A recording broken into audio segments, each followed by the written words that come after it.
धर्म और संस्कृति से जुड़े रहने के लिए सब्सक्राइब कीजिए एस्ट्रो ज्ञान और लेटेस्ट अपडेट के लिए बेल आइकन पर क्लिक करें।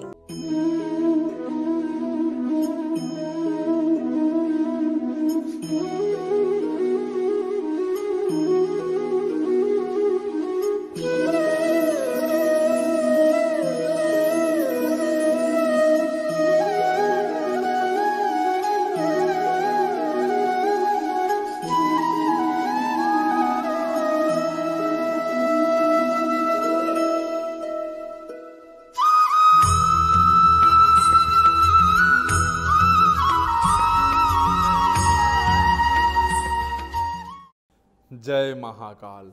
नीलकंठ महादेव और महादेवी पार्वती आप सभी को ग्रह पीड़ाओं से मुक्त करें, इसी कामना के साथ मैं आनंदाचार्य सभी साथियों का स्वागत करता हूं, अभिनंदन करता हूं। दर्शकों, आज मैं ग्रहों की बात करने वाला हूं। आज मैं आप सभी को बताने वाला हूं कि दैनिक जीवन में आप किसी ग्रह को कैसे अनुकूल कर सकते हैं, आप कैसे किसी ग्रह को शुभ कर सकते हैं। लेकिन सबसे पहले यह बताना चाहता हूं कि ग्रहों को बनाते समय ईश्वर ने हर छोटी बात का ध्यान रखा है। उन्होंने ग्रहों को बनाया ताकि हमें अपने कर्मों का शुभ और अशुभ फल प्राप्त हो, क्योंकि कर्मों के बंधन में पड़कर ही हम शुभ और अशुभ कर्म करते हैं। लेकिन ग्रह हमें अपने कर्मों को सुधारने का एक मौका जरूर देते हैं। ग्रहों को अनुकूल करने का हर रोज हमारे पास मौका होता है। दर्शकों, सबसे पहले ग्रहों के राजा सूर्य की बात करते हैं। यदि आपका सूर्य खराब है तो आपके पास हर दिन इसे अनुकूल करने का एक मौका होता है। शास्त्रों में कहा गया है कि जलार्पण करने से सूर्य प्रबल होता है और व्यक्ति को शुभ फल देता है, परंतु ज्यादातर लोग सूर्य को गलत समय पर जल देते हैं। इससे न केवल सूर्य अशुभ हो जाता है बल्कि आपकी आंखों का भी नुकसान पहुंचता है। यदि आप उगते सूर्य को रोजाना सुबह नित्य कर्म से निवृत्त होकर स्नानोपरांत अर्घ देते हैं तो न केवल आपका सूर्य प्रबल होता है बल्कि शुभ फल भी प्रदान करता है। यदि नहा धोकर जल नहीं दे सकते तो सूर्योदय से पहले प्रतिदिन उठने का प्रयास कीजिए। आप देखेंगे कि सूर्य के प्रति आपका यह सम्मान आपको जीवन में सम्मानित बना देगा। दर्शकों, यदि आपको चंद्रमा के अशुभ होने का आभास हो तो जितना हो सके जल प्रदूषण रोकने का प्रयास करें, जल को व्यर्थ न गंवाएं। चंद्रमा जल का कारक है, इसलिए ऐसा करने पर आप देखेंगे कि कुछ ही समय में आपके जीवन से हाइपरटेंशन, मानसिक तनाव और मानसिक अवसाद जैसे दिक्कतें दूर होने लगेंगी। दर्शकों, यदि आपको ऐसा लगता है मंगल गुस्सा और झगड़े का कारक ग्रह है, जिन लोगों पर मंगल की कृपा रहती है वह अक्सर दूसरों के झगड़े को सुलझाने का काम करते हैं। यदि आप भी अपने जीवन में किसी की शत्रुता को समाप्त करने में कामयाब हो जाते हैं तो आप मंगल की कृपा के पात्र बनेंगे। मंगल रक्त को भी संचालित करता है और समय समय पर आपको इतनी क्षमता देता है कि थोड़े से रक्तदान से आपको कुछ नुकसान नहीं होता है, परंतु दूसरों की नसों में जब आपका यह रक्त दौड़ता है तो आप खुद ही समझ लीजिए कि रक्त का यह संबंध आपके जीवन के लिए कितना शुभदायक हो सकता है। दर्शकों, अब बुध ग्रह की शांति की बात करते हैं। बुध लेखन का कारक है। चाहे आपकी बोर्ड पर कार्य कर रहे हैं लेकिन आपके द्वारा लिखा गया हर शब्द बुद्ध द्वारा संचालित होता है। आपको इतना ज्ञान बुद्ध ही देता है, इसलिए जिन लोगों का बुद्ध अच्छा होता है वे अक्सर लेखक बनते हैं। आप उसकी लिखने या कोई फॉर्म भरवाने में मदद कीजिए। ऐसा करके यकीन मानिए आप उस व्यक्ति के खराब बुद्ध को तो अच्छा बना ही रहे हैं, अपने बुद्ध को भी सुधार रहे हैं। दर्शकों, अब बारी बृहस्पति के बारे में बात करने की है। देव गुरु बृहस्पति के बारे में सभी जानते हैं, गुरु का काम ही है ज्ञान बांटना। यदि ईश्वर ने आपको ज्ञान दिया है तो उसे बांटने का प्रयास करें, अधिक से अधिक लोगों का ज्ञान वर्धन करें। ऐसे बच्चों के लिए शिक्षा का इंतजाम करें जो शिक्षा का शुल्क नहीं उठा सकते। गरीब बच्चों को मुफ्त में शिक्षा दें। मंदिर या धर्म स्थान में जाकर गंदगी हटाएं। स्वच्छता अभियान को धर्म के मार्ग पर लेकर आएं और इस जानकारी को अन्य लोगों तक पहुंचाए। इसके बाद आपको कहने की आवश्यकता नहीं पड़ेगी कि आपके जीवन पर इसका क्या प्रभाव पड़ता है।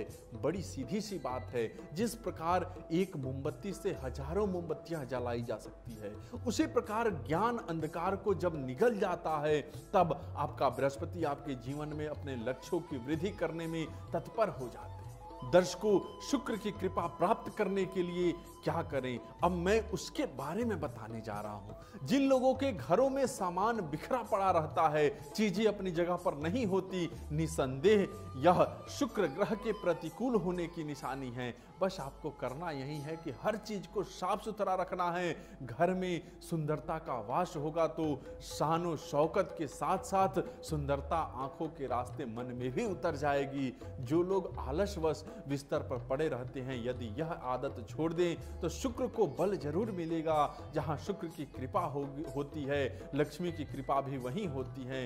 दर्शकों, अब मैं कर्म फलदाता शनि की बात करने वाला हूं। शनि से सभी डरते हैं, परंतु आपको तब डरने की क्या आवश्यकता है जब आप अपने कर्मों को ईमानदारी से करेंगे। यदि आप अपने कार्यों के प्रति न्याय करेंगे तो दैनिक जीवन में अनेक बार यह मौका मिलेगा कि आपको शनि के लिए भिन्न भिन्न प्रकार के उपाय नहीं करने पड़ेंगे। शनि का काम किसी भी कार्य में देर लगाना है, क्योंकि शनि की गति अति मंद है। यह मंद गति इसलिए भी है क्योंकि न्याय हर पहलू को ध्यान में रखकर किया जाता है। कंप्यूटर प्रोग्रामर शनि द्वारा संचालित होते हैं, क्योंकि यह तकनीकी कार्य है जिसमें जटिलता लगभग वैसी ही होती है जैसे शनि को समझने में होती है। तोल मोल से संबंधित कार्य है तो गलती चाहे मिलावट के रूप में हो या मात्रा के रूप में, अपने कार्य के प्रति न्याय कीजिए।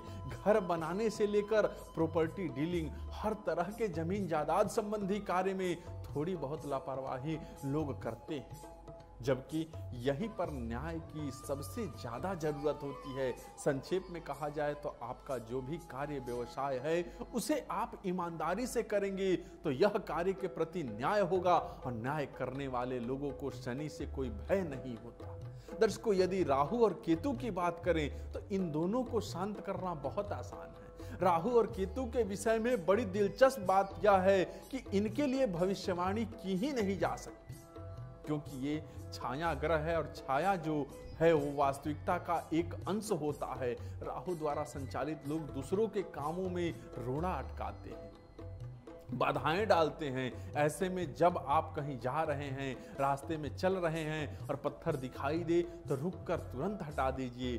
कील या कोई नुकीली चीज दिखाई दे तो किसी वाहन को पंचर कर सकती है, उसे नजरअंदाज नहीं करना है, उसको हटा देना है।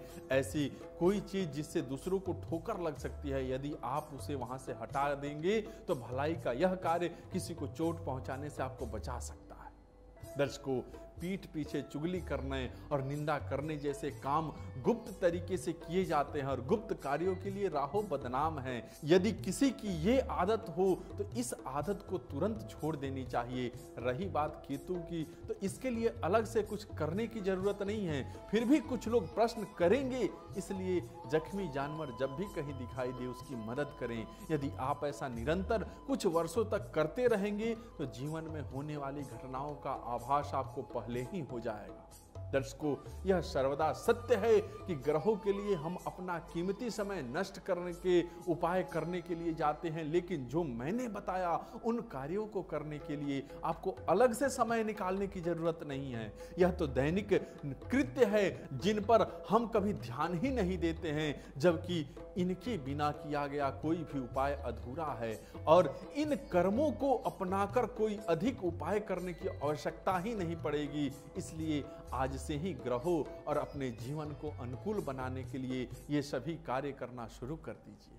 दर्शकों, आज का यह विषय आप सबको कैसा लगा हमें जरूर बताइए, और साथ ही जो लोग हमसे बात करना चाहते हैं सामने नंबर दिया है, बात कर सकते हैं। आप सबका बहुत बहुत धन्यवाद। जय महाकाल।